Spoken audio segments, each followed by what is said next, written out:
Produit avec le soutien de la MDJS. Bienvenue les amis dans un nouveau podcast Icône de Radio Maalif. Avec nous aujourd'hui deux invités pour nous parler de deux icônes marocaines.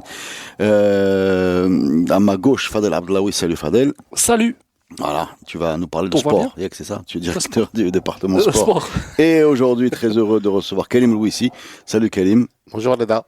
Architecte de son état et l'auteur d'un podcast qui a cartonné, un podcast histoire sur l'urbanisme casablancais, c'est bien ça? C'est ça. C'était glorieux, c'était glorieux. Merci. Voilà, bien placé dans le top 10 des podcasts. En même temps, c'est facile de parler de l'architecture de Casablanca. C'est un sujet qui attire les passions. Eh ben, c'est très bien. Enfin, c'est facile pour toi, hein. Mais aujourd'hui, tu vas nous parler de peinture. Je laisse le suspense et je me retourne vers Fadel qui démarre ce podcast avec un personnage que je te laisse nous présenter. Alors, le personnage d'aujourd'hui est, en ce qui me concerne, le plus grand sportif de l'histoire du Maroc. Rien que ça. Point.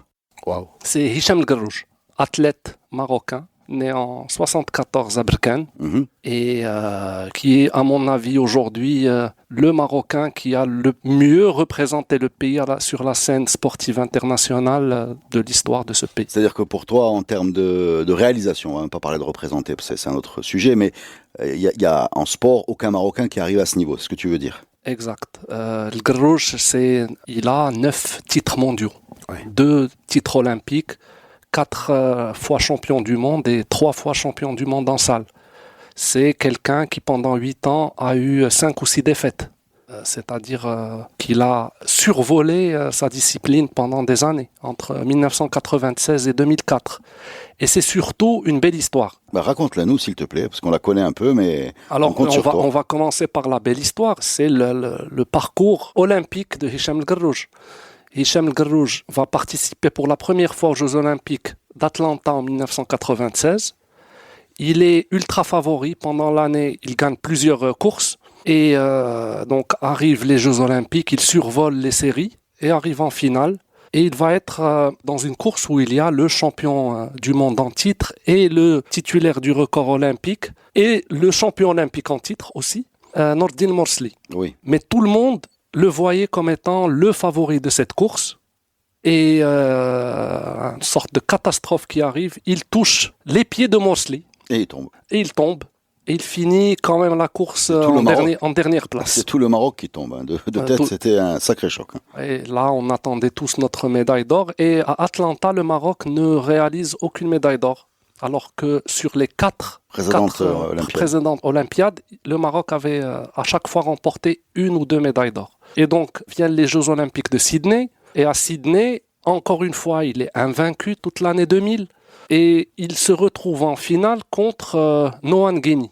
Nohan Gheni, qui est un Kenyan et qui a même été à un moment le lièvre de Hicham El Guerrouj. On en reparlera quand on va parler de ses records du monde.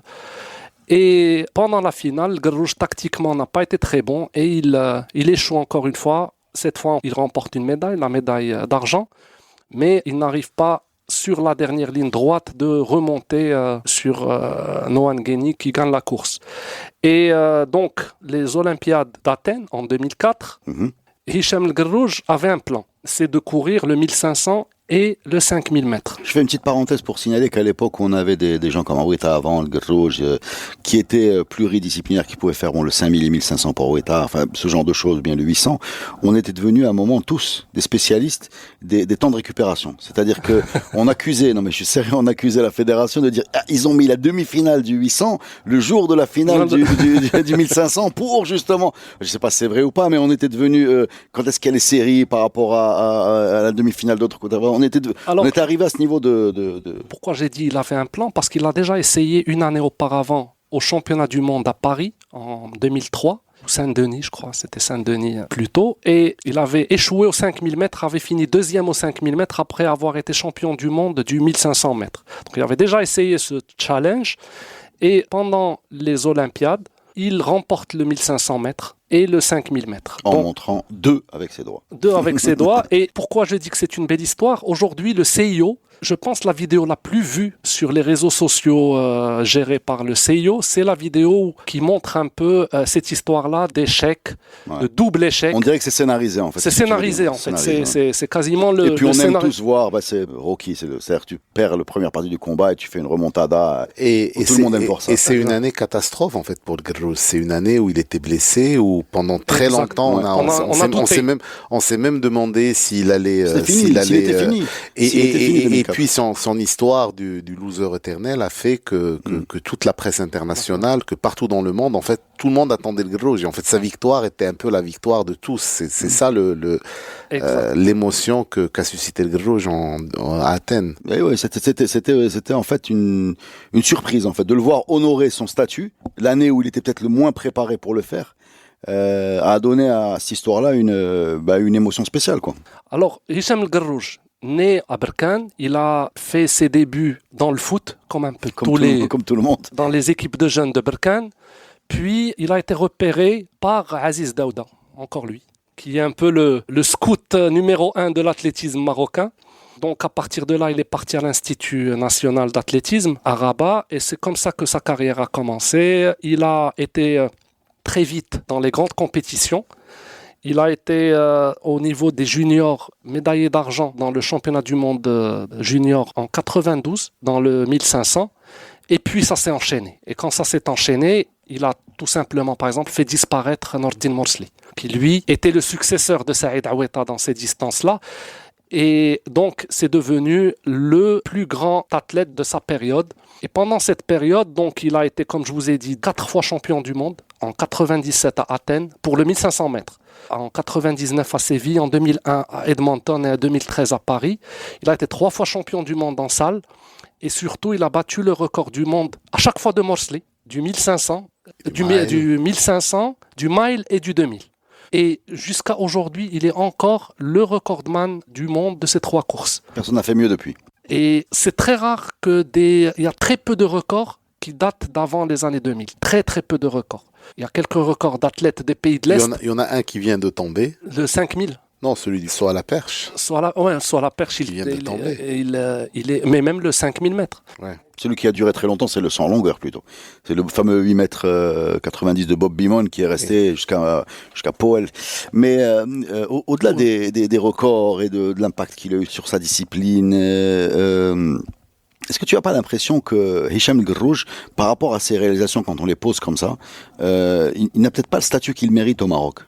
À mon avis, tu as parfaitement raison. C'est un problème de communication peut-être autour de lui, non? Alors, ce qui se passe, c'est que pendant qu'il était athlète, on le suivait tous. On était même fiers de le voir gagner quasiment toutes les courses auxquelles il participait. Mais j'ai l'impression qu'après, il y a eu des prises de position, il y a eu même, alors je ne sais pas si c'est vrai ou c'est pas vrai, mais on parle d'une personne assez difficile, personnalité difficile, pas une personne difficile, mais une personnalité qui est plutôt pas énormément douée, allez, on va dire ça comme ça, douée dans les relations humaines positives. Et ce qui fait que ça lui a causé beaucoup de problèmes, on l'a vu même dernièrement lors des élections à la Fédération marocaine d'athlétisme. C'est quelqu'un qui est souvent dans la confrontation, rarement dans le compromis. Alors, est-ce que c'est le plus grand athlète aujourd'hui, ou plus grand sportif de l'histoire du Maroc? Pourquoi j'ai commencé comme ça? Tout simplement parce que ce qu'il a fait relève de choses qui sont rares, même pour d'autres athlètes qu'on connaît tous. C'est tout simplement inimaginable de voir quelqu'un pendant 8 ans être le leader d'une discipline ou champion du monde sur une période de 8 ans et n'avoir aucun adversaire qui puisse un peu le déloger. C'est la vieillesse, en fait, c'est l'âge qui l'a fait retirer. Et quand il a... Mais il y a des éléments factuels pour appuyer tes dires. Par exemple, je suis en train de regarder la liste des membres du temple de la renommée de l'IAF, c'est-à-dire c'est le Hall of Fame, quoi. Enfin, tous les sports ont ça, comme ça. Mais c'est le Hall of Fame de l'IAF. Il est là, bien sûr, évidemment. Il est là. C'est le seul Marocain, en fait. Pour aller peut-être dans ton sens, c'est le seul Marocain de cette liste. Voilà. Alors, tu sais le débat où il se situe où? Il se situe entre Aoueta et El Guerrouj. Aoueta a ce privilège ou cet honneur d'être le premier. Pionnier. Il est pionnier et c'est quelqu'un qui a fait rayonner un peu cette image d'un Maroc qui gagne. Et donc, il est rentré dans le cœur des Marocains très vite. C'est quelqu'un, jusqu'à aujourd'hui, on parle de lui, il y a un train qui a son nom, etc. Le Guerrouj est venu après. Et c'est comme si c'était devenu une évidence qu'on ait des athlètes qui gagnent en athlétisme. Je pense que si le Guerrouj recommence sa carrière aujourd'hui, il aurait reçu peut-être un accueil un peu plus enthousiaste. Mais c'est aussi lié à ses personnalités. Tu as parlé d'une personnalité un peu conflictuelle. Ça, c'est un problème qu'on a souvent chez nous. C'est que quand tu regardes, par exemple, je saute de discipline, mais regardez le reportage sur Michael Jordan qui est sur Netflix, qui est extraordinaire, qui s'appelle The Last Dance. Le bonhomme est à un niveau d'excellence dans son sport, le basket. C'est peut-être un des plus grands athlètes de tous les temps, Michael Jordan. Mais quand tu le regardes dans ses interventions et quand tu l'écoutes parler de lui-même et quand tu écoutes parler de ses coéquipiers, t'as pas envie d'être son copain. Mais dans ce type de société, le côté compétiteur, qui fait partie du parcours du bonhomme. C'est-à-dire que si tu lui enlèves, il n'est plus le Guerrouj. Il n'est peut-être même plus celui qui va se hisser au quart de ce niveau. Parce que cette espèce de moteur qui peut être dans l'affrontement, dans la confrontation, dans l'ego parfois, peut être perçu de l'extérieur comme de la prétention. On va vouloir te le gommer, alors que très souvent, quand tu regardes à certains niveaux, et Michael Jordan c'est un cas typique, c'est peut-être cette chose-là qui te semble désagréable, ou qui te heurte, ou qui t'irrite, qui est à l'origine qui est le moteur de sa réussite, quoi. Et chez nous, on a beaucoup de mal avec ça. On a beaucoup de mal à accepter le personnage un peu sûr de lui, un peu arrogant et un peu je suis là, je suis le patron et je l'assume, quoi. Et peut-être il y a aussi un aspect argent à cette histoire, parce que El Guerrouj, contrairement aux autres athlètes qui l'ont précédé, a lui par contre gagné beaucoup d'argent. Il a été souvent athlète de l'année. Il y avait le prix que donnait l'IAAF qui est, si tu es invaincu pendant toute la saison, tu as $100,000. Il a fini 3 fois meilleur athlète de l'année IAAF. Je pense que c'était en 2001, 2003 et 2004. Il a gagné plusieurs records du monde. Donc, d'un point de vue matériel aussi, c'est quelqu'un qui a gagné beaucoup d'argent. Et en général, tu le sais très bien, au Maroc, ça passe pas. Mais si ça passe pas, on devient louche et objet de critique et de jalousie. Je pense aussi. Alors que les autres, ils sont quand même pas arrivés au niveau. Il était sponsorisé par Nike pendant très longtemps. Il a même eu, je sais pas si c'est encore le cas, mais il a même eu la franchise de vente de produits Nike au Maroc. C'est lui Nike Maroc. Je sais pas si c'est encore le cas aujourd'hui. Je crois pas. Mais pendant de longues années, il était. Et en plus, nous, on va pas. Ouais. Il y a ce sentiment quand on discute maintenant qu'il n'a pas, à mon avis, la place qu'il mérite dans ce panthéon du sportif marocain. Alors que pour moi, si je dois démarrer juste d'un sportif, de résultats sportifs, de ce qu'il a fait en tant que sportif, je pense qu'il est inégalé et le second doit être très très loin qu'on choisisse n'importe qui comme second de le Guerrouj sportif. De toute façon, on va pas les mettre en opposition, on va juste disons se faire plaisir en rappelant que donc de 84 des JO de Los Angeles à 2004 les JO d'Athènes, ça fait 20 ans. 20 ans où le 1500 mètres est maghrébin, puisqu'au milieu il y a Morsli, ou est marocain en grande majorité. Donc voilà, on vous parle d'un temps, j'ai envie de dire, un peu reculé, où quand on allumait la télé au JO, on s'attendait à ce qu'au 1500 mètres, un Marocain arrive Même premier. Les records du monde, le 1500 et le 2000 par exemple, c'est Aoueta, Morsli, Guerrouj. C'est bien ce que je dis, voilà, c'est le Maghreb. c'est le Maghreb. Mais aujourd'hui, par contre, il a encore ses records. Moi, je crois que sais pas combien ils vont encore durer. Une des choses qui explique, à mon avis, son image un peu troublée, parce que sur le plan sportif, c'est immaculé, il n'y a rien à dire. Et même sur le plan du storytelling, ça devrait générer beaucoup d'empathie. Il est tombé, il est revenu, etc. À mon avis, le fait qu'il ait essayé de se lancer dans la politique, je dis la politique au sens large, qu'elle soit sportive ou voilà, qu'il ait essayé de naviguer dans ces eaux-là, a troublé son image. C'est beaucoup ça, parce que Aoueta, bien sûr, il a essayé de monter des affaires, des projets énormément foireux, louches, tout ce que tu veux, mais le bonhomme ne s'est pas présenté comme ça dans l'espace public, ou alors il l'a fait avec tellement de maladresse que les gens ne s'en rappellent même pas. Mais le Guerrouj l'a fait à un moment peut-être où il y avait plus de médiatisation, plus d'intérêt pour les personnages publics, et il a pris un peu le contre-coup de ce choix. S'il avait, tu sais comment tu le vois. C'est injuste. Quand tu vois le traitement qui lui est réservé par la presse sportive internationale. Oui, c'est vrai, c'est incroyable. Il est au top, hein, c'est-à-dire quand il parle de lui, tu as l'impression qu'on parle de type Jordan, Federer, on est à ces niveaux-là. Mais c'est le moment où ici, il y a... Ouais. Ici, on ne parle pas de lui de la même manière, au Maroc. C'est vrai. Mais qu'est-ce que vous... Qu'on peut on a fait ce qu'on a pu, en tout cas, dans ce podcast. En tout cas... Hicham El Guerrouj, le garçon de l'Oriental, validé. Merci pour votre participation.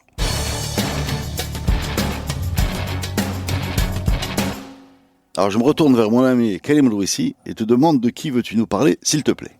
On va parler d'Abbas Saladi. Je t'écoute. Qui est Abbas Saladi? Alors j'ai dû googler, hein. En vérité, j'ai dû googler. Non, pourquoi Abbas Saladi? Mais quand j'ai découvert les premières lignes de Google, je me suis dit, ouais, il faut qu'il vienne. Ouais, Abbas Saladi, dans ces podcasts, on va parler de personnalités marocaines. Il y a les personnalités marocaines, on vient de parler de Guerrouj, qui ont été sous les projecteurs, qui nous ont tous enflammés à des moments donnés de l'histoire. Puis il y a ceux qui sont inconnus du grand public, mais qui ont leur place dans le panthéon des grands hommes. Et pour moi, Abbas Saladi fait partie de ces gens-là. Abbas Saladi est peintre, plasticien, et en fait, c'est quelqu'un qui a eu un bref passage dans notre monde. Donc il est né en 50, il est décédé en 92, donc en 42 ans. Et en fait, son œuvre a été le plus connue dans les années 70-80. Dans un moment où la scène picturale marocaine était dominée par des grands noms. Il y avait toute une école de peinture savante, on va dire, avec tous les gens qu'on connaît, les Belkahia, les Bin, tous ces gens qui ont été autour de la revue Souffle, etc. Et puis il y avait les naïfs. Et entre les deux, on a un personnage atypique. En fait, c'est Abbas Saladi. Raconte-nous son parcours, déjà, on va comprendre à quel point il est atypique. Alors, Abbas Saladi... Enfin, en peinture, j'ai l'impression qu'en fait, ils sont tous atypiques, donc il n'y a pas de typique. Oui, mais en fait, après, il y a des écoles, il y a des gens qui appartiennent à des écoles, il y a des gens qui appartiennent... Saladi, en fait, c'est vraiment l'autodidacte, c'est quelqu'un il le dit, il a jamais ouvert de livre de peinture, il a jamais étudié la peinture. Il a jamais regardé le tableau des autres peintres. Il a jamais regardé les tableaux des autres peintres, et il est ce qu'il est. Fou, ça. Donc, c'est une histoire particulière aussi, l'histoire du bonhomme est particulière. Il naît à Marrakech, dans l'ancienne Médina, donc la ville de Sbaat Rigel. Donc il naît à côté d'un saint protecteur et au bout de 5 ans, son père décède et il se retrouve à Casablanca, dans la Médina de Casablanca. Il habite chez son oncle qui est cafetier, donc qui gère un petit café dans la Médina et il commence à travailler avec son oncle tout en étudiant et il arrive à obtenir son bac en 72. C'est déjà quelque chose à l'époque pour quelqu'un qui est orphelin, etc. Ouais, c'était moins automatique qu'aujourd'hui. Et en 72, il obtient son bac, il part étudier la philo à la faculté de Rabat. Donc il s'inscrit en philosophie et 5 ans plus tard, donc alors qu'il est étudiant en philo, il a des graves problèmes de santé physique et mentale, et il se retrouve à l'hôpital Razé à Sla.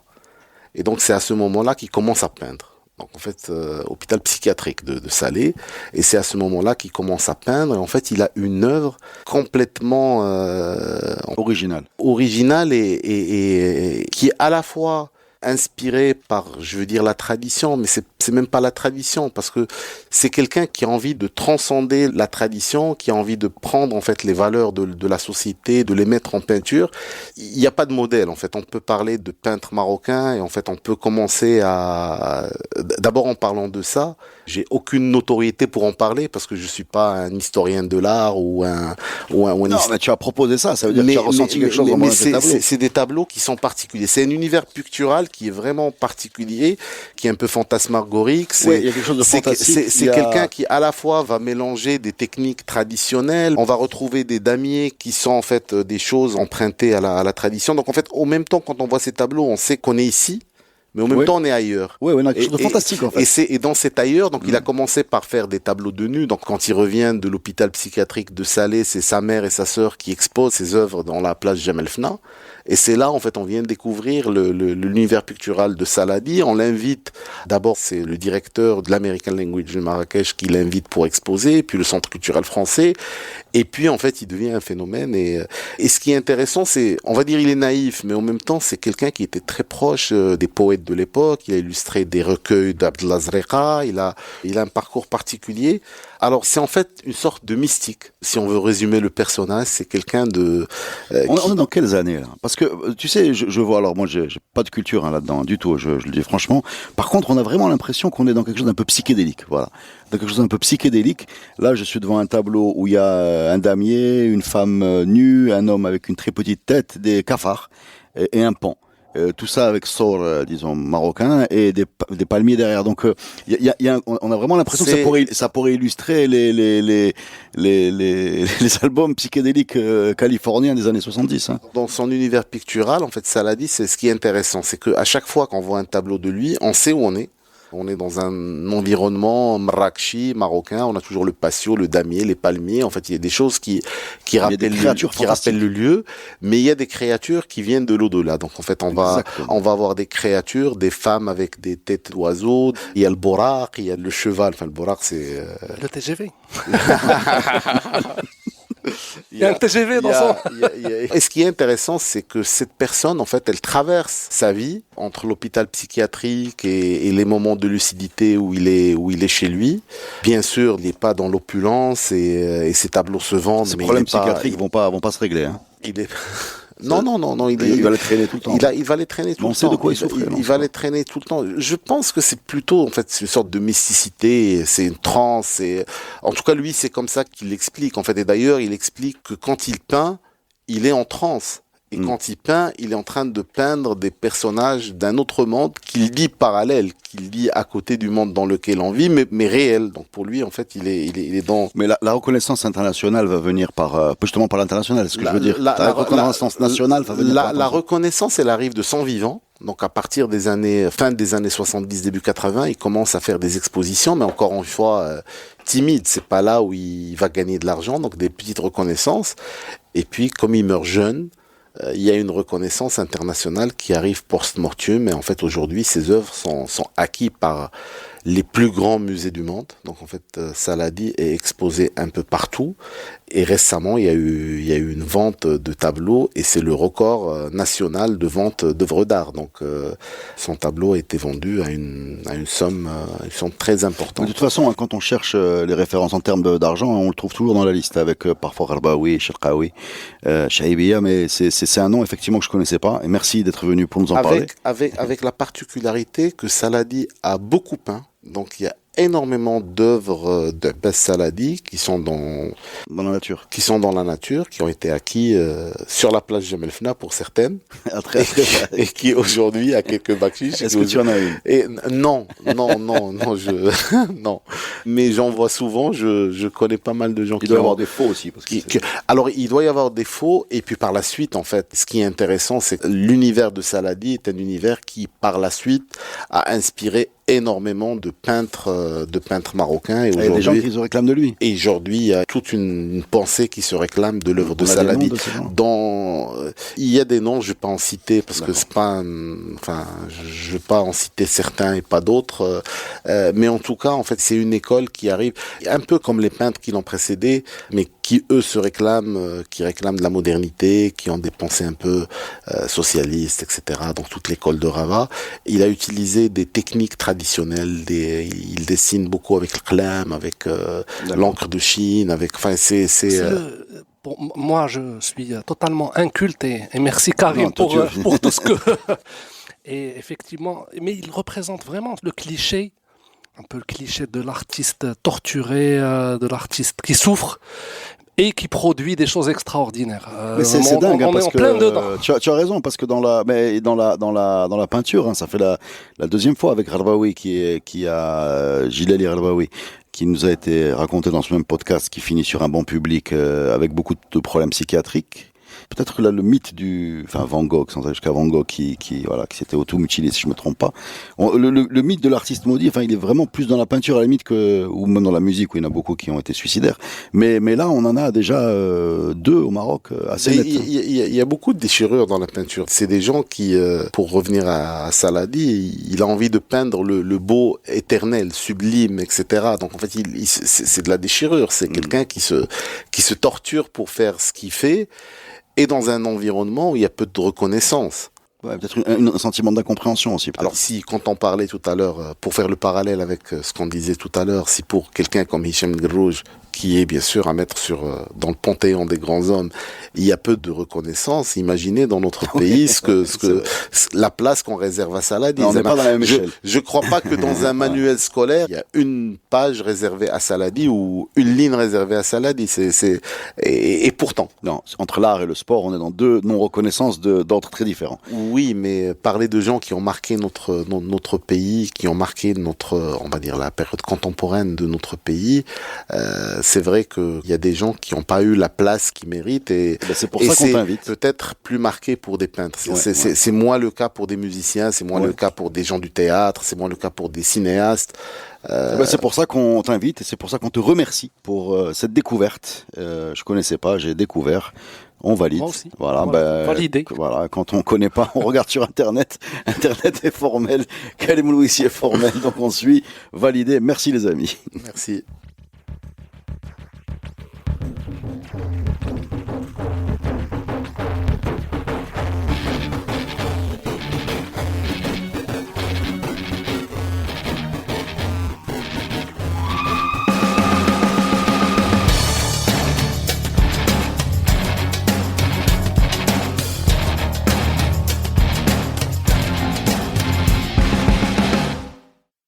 Produit avec le soutien de la MDJS.